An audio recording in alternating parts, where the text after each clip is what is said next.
UTTARAKHAND की INDIRA GANDHI international sports complex ता ngarang dagi HOUKHIBA 59 Suba national games की Ahanba event Triathlon Da Manipur की NUPA की team ना gold medal AMAGA silver medal AMAGA LOUDUNA Manipur की medal tally Hangdokpa Houkhre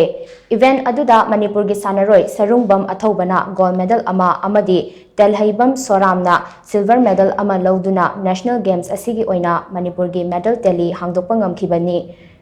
Triathlon adu sarungbam athobana apunbam matam pung amaga minute amaga second amada loiduna gold medal adu phangba ngamkhibani telhaiba soramna pung amaga minute aniga second tarada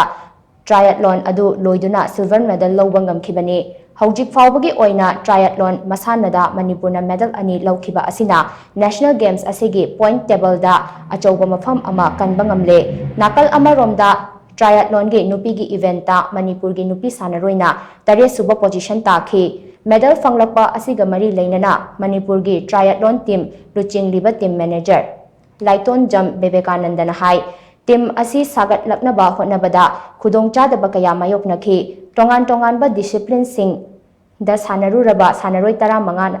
ना team असिगी दमक trial selection दा सरुक यारगा team असी सेमखिबनी national games की दमक coaching पीनबा होनबदा residential coaching camp पांगथोक्तुना team असिना मेडल